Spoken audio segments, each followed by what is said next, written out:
Bax, bu barədə məlumatlar verəcəyik. Biz sığortadan da danışırıq. Bəzən gələcəyimizi sığortalamaq üçün bir çox işlər görürük. Amma ən gözəl sığorta aldığımız təqaüdlərdir. Yəni, təqaüd yaşına çatan insanların bu təqaüdü almasıdır.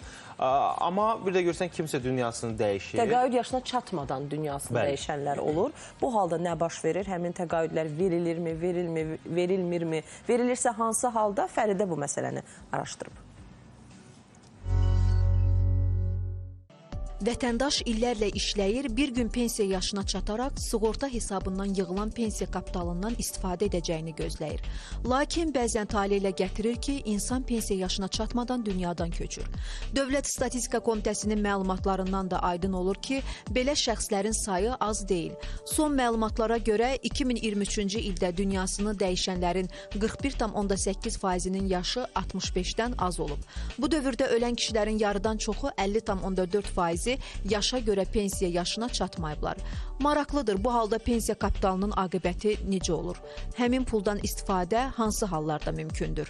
Şəxslər vəfat etdikdən sonra onların vərəsələrinin müraciət edərək ölən şəxsin adına, vəfat etmiş şəxsin adına yığılmış pensiya kapitalından istifadə etməsi, alması da qanunvericiliklə nəzərdə tutulmamışdır. Lakin şəxslər vəfat eləyərlərsə, onun öhdəsində olan 18 yaşına çatana qədər yaşda olan şəxslər, o cümlədən əlil olan şəxslərin, yəni əmək qabiliyyəti olmayan şəxslərin ailə başını itirməyə görə pensiya almaq hüquqları bizim əmək pensiyaları haqqında qanunumuzda nəzərdə tutulmuşdur.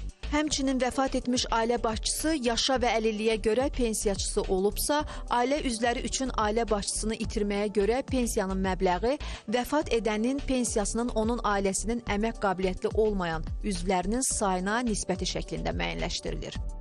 Qeyd elədiyimiz hallardan başqa vərəsənin vəfat edən şəxsin pensiya kapitalına yığılmış deməli pensiyasından, pul vəsaitlərindən istifadə etmək hüquqları yoxdur. Bu düzdür. İnsanların çoxusu bu barədə öz arzularını dilə gətirirlər, fikirləşirlər, deyirlər, danışırlar, amma belə şeylər hələlik Azərbaycan Respublikasının qanunvericiliyində nəzərdə tutulmamışdır.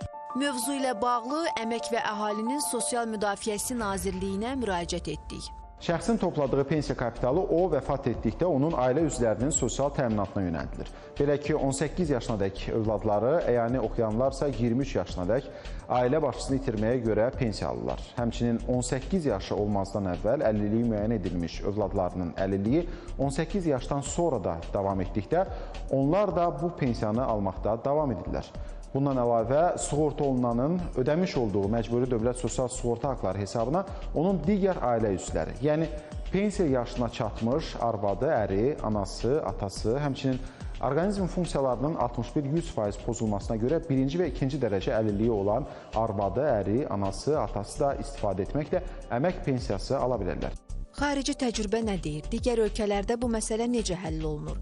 Bəzi ölkələrdə ölən şəxslərin pensiya kapitalı bir dəfəlik şəkildə ailəsinə ödənilir. Bizdə isə vətəndaşlar pensiya kapitalının ailəyə verilməsi ilə bağlı müraciət etsələr də, hələlik bu müzakirə mövzusu deyil.